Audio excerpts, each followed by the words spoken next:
NFL insider John McMullen on 97.3 ESPN and streaming everywhere at 97.3ESPN.com and the 97.3 ESPN mobile app. All right, Johnny Mac's got all the NFL news and notes. We got the draft coming up for you April 26th, live on 97.3 ESPN. Hey, Johnny, how are you? Doing well. How are you guys? We're doing well. We are anxiously awaiting. Is that the right word? Eagerly awaiting. Eagerly awaiting. Anxious would not be the correct term to use for the Eagles at number 32. We're not all that worried about what they're going to do at 32, but we are highly anticipating what Howie Roseman might do. We dive into the draft a little deeper this week, but I want to start at the top of the draft with Cleveland and where they are right now, and with that 1-4. Are you starting to feel strongly about a quarterback in that number one spot? Yeah, I don't think there's any question. I would say 99.9%. That's pretty. Yeah, they're going to take a quarterback. It's just a matter of which quarterback. The conventional theory around the league is it's going to be Sam Darnold. Late sort of buzz starting to develop around Josh Allen and his arm strength, his ceiling as a player, but I just don't think they can afford to take that kind of chance after we constantly talk about passing up on Carson Wentz, Deshaun Watson back-to-back years. Now, again, it's fair to point out that that's not John Dorsey's fault, but that's the position he stepped into. So that's part of it. That's part of his world. So, A, he has to take a quarterback. He's going to take a quarterback at number one overall. But, B, the most important part is he's got to get the correct one. And I think Sam Darnold is the best prospect, and I think that's who they'll take. All right. So there's a lot of quarterbacks first round being mentioned here. Rank the quarterbacks for you and who you think should be number one, in which order? Well, I think Darnold should be number one. I think he will be number one. I think Josh Rosen is the second best. I think Josh Allen would be number three. I think Baker Mayfield would be four. Lamar Jackson would be five. And I think he even goes six. I think there's a lot of people in this league that think it's going to emulate that famous draft back in the day, and the six are going to go. And I think Mason Rudolph would be that sixth guy, and I think there's a very good opportunity. Somebody might trade in in the Eagles spot to get a quarterback and get that extra fifth year, and that might be how the six goes. So at this stage of the game, you think there could potentially be six quarterbacks drafted in the first round. It's interesting because I set this up with, there was an article at ESPN.com, and I kind of talked about this even back when the Eagles, I was not a huge fan of them trading up for Carson Wentz to make that pick because literally we didn't know if they were going to get Wentz or they were going to get Goff. But the concept was that, everybody's kind of chasing this quarterback ghost that really doesn't exist. There's only a handful of guys in this league that we consider elite players, and yet everybody's willing to give up the entire farm to try to get a guy who, quite frankly, doesn't really exist there. And the article that Bill Barnwell writes about that why drafting a quarterback is often a disaster, that a lot of these teams trade and do whatever they can to get a quarterback, and it doesn't work out for them. Yeah, I mean, it's fair. But I think you could say that about any position in the draft. And I think the value comes in because of the position. And the fact that you've seen it here in Philadelphia up close. If you do get it right, some pretty special things can happen. And some pretty special things can happen for a very long time if you get it right with the Peyton Mannings of the world. And I wouldn't even put Tom Brady in that conversation because he was number 199. That's just luck. But,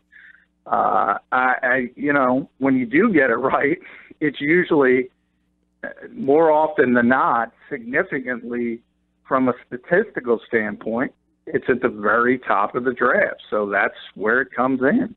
You're the Giants, Eli Manning. I think we all understand, you and I, not the biggest Eli fans in the world, but does it make sense for them to say, look, if we're going to go with Eli, which it appears they are, we have a team that, if you're going with Eli Manning, aren't you saying that we think that we're a competitive team right now? I guess if you are, but I don't think they are going with Eli Manning. I mean, remember, we're in lying season, and there's all this subterfuge going back and forth, both from agents and teams as you try to jockey for a potential player you may want. People around this league think the Giants, if somehow Sam Darnold does fall to number 2, they're going to sprint up to the podium because they like him the best. So that tells you they're not all in with Eli Manning, nor they shouldn't be. Because as I said earlier this week on the show, even if you think far more highly of Eli Manning than somebody like I do, or somebody like you,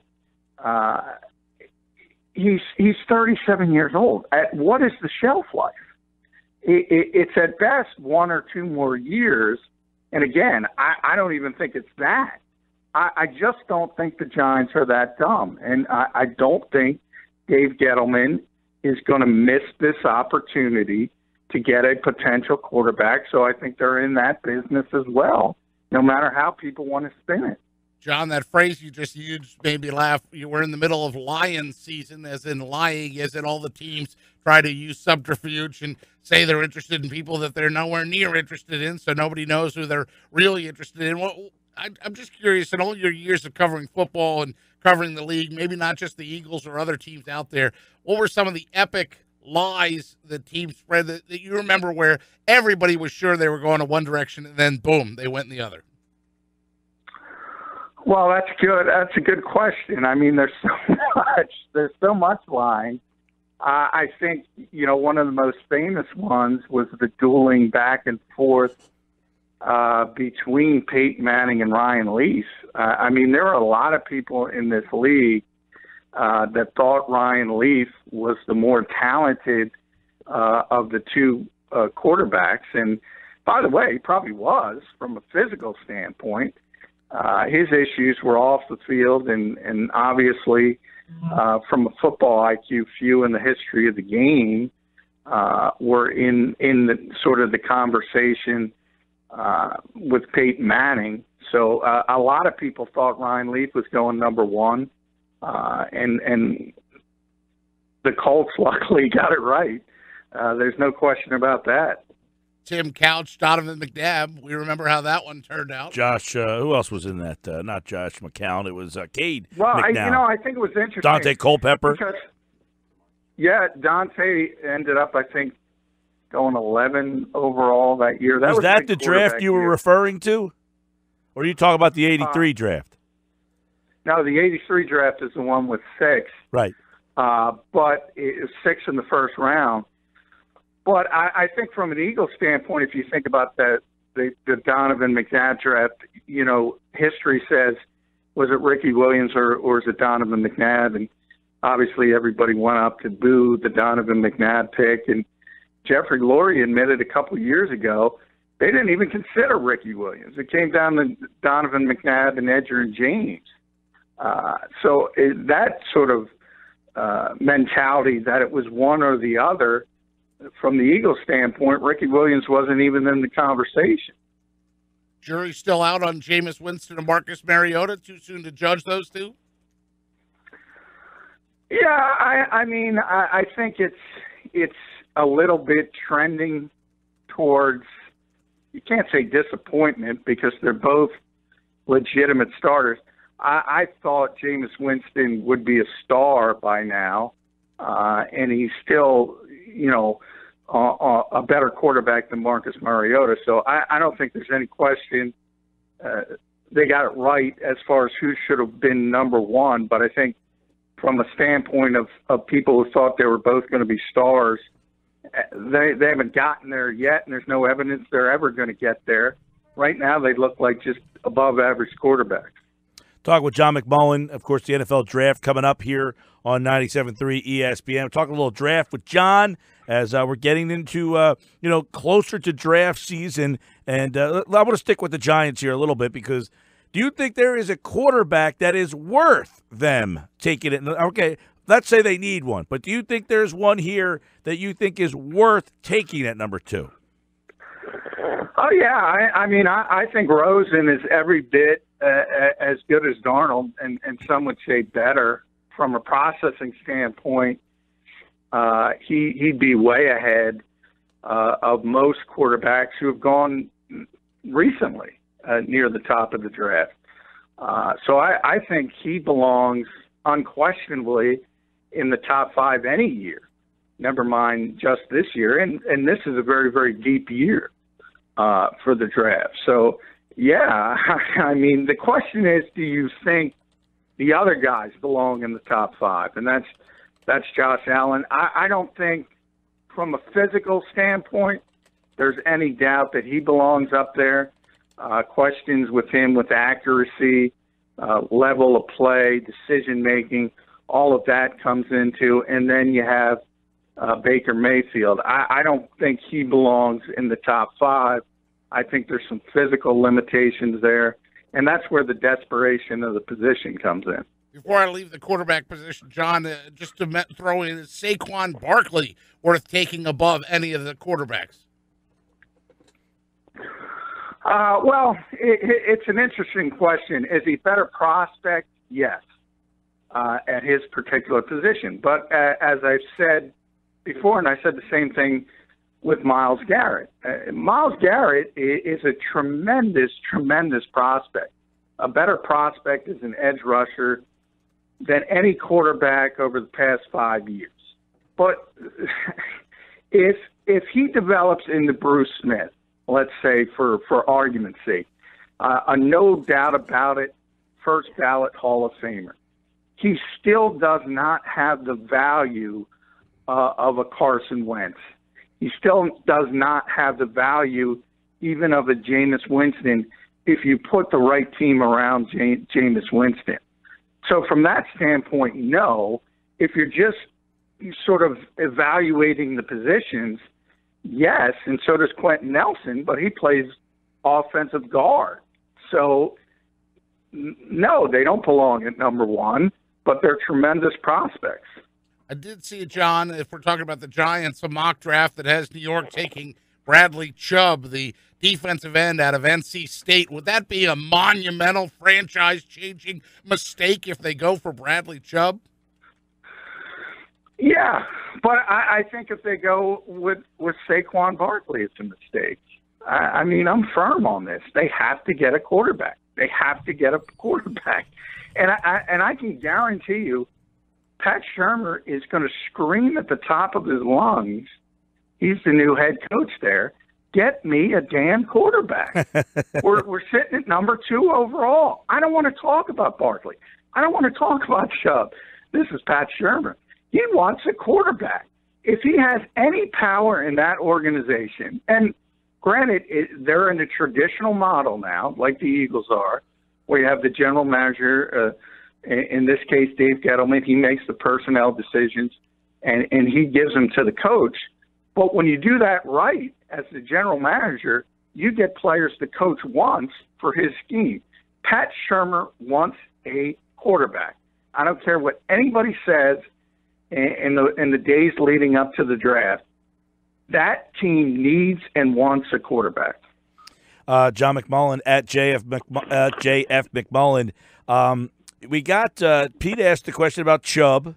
He also asked about Barkley. Who do you think the highest non-quarterback should be drafted? I think it should be Barkley or Nelson. Those are the 2 best players in the draft. Nelson's even better than Barkley. I've tweeted about it a couple times. I've written about it. You can go back. I've been covering this league for a long time.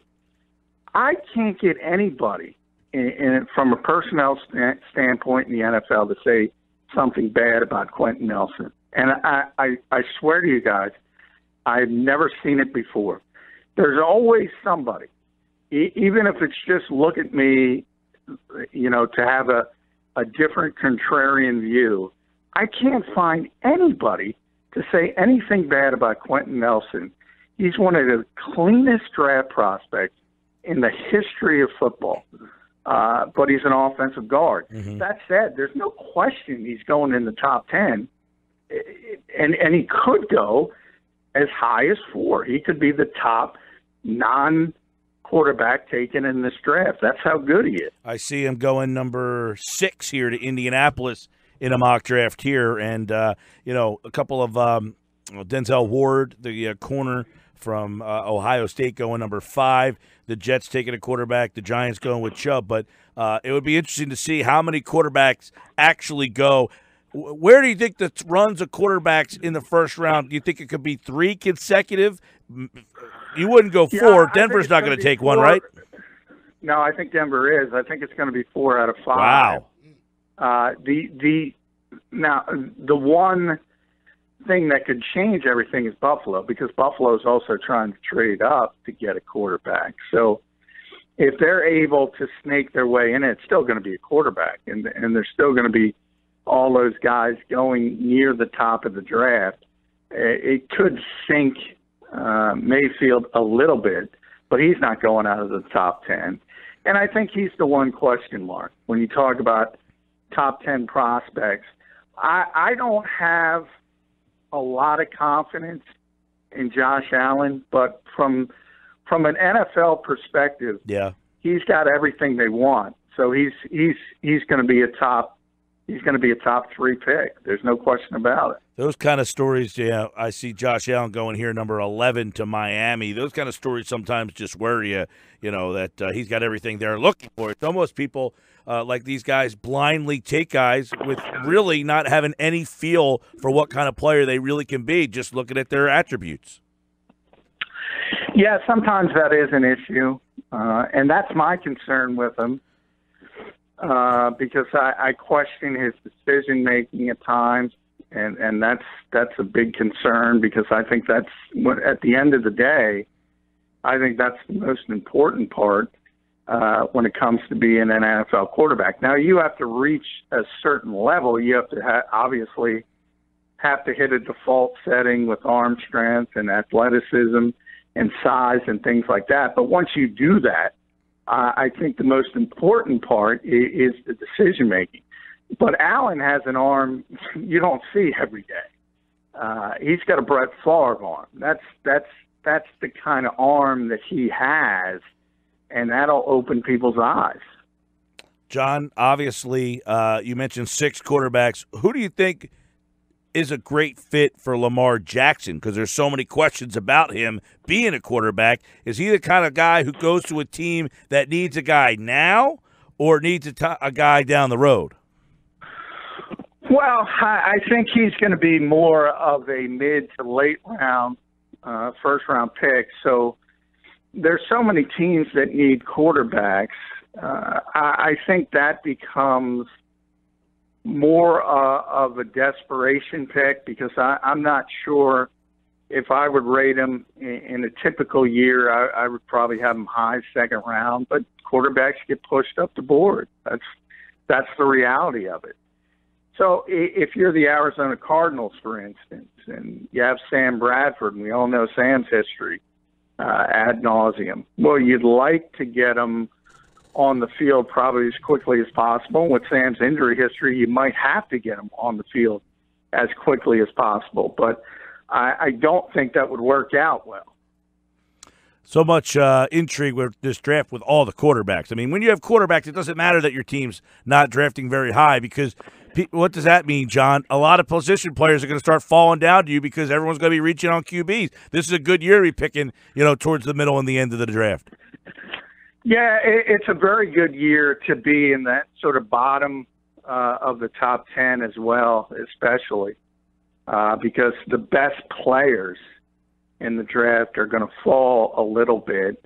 As I said, you just mentioned Nelson. Most people have him going in the 6 to 8 range. Right. I would think his floor would be Chicago at 8.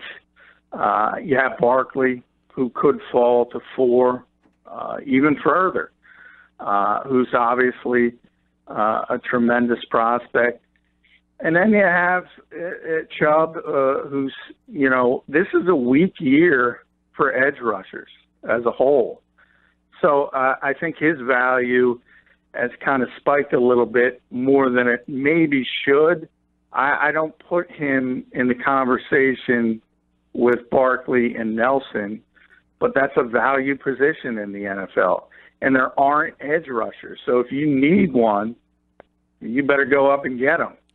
We'll do more on the NFL draft, of course, the rest of the week, getting you ready for that. And, by the way, free agent, former Eagle Connor Barwin visiting the Cardinals. Looks like he's going to be a one-and-doner with the Rams, so we'll keep an eye on that and more. We told you last week, Jordan Matthews, it's a $1 million contract, which just has $170,000 of guaranteed money. He can earn up to $700,000 more via incentives. So this is a prove-it deal if you've ever heard one for Jordan Matthews. Some news on the former Eagle. He's John McMullen. Follow him on Twitter for more NFL news at JF McMullen. Johnny Mac, thanks, pal.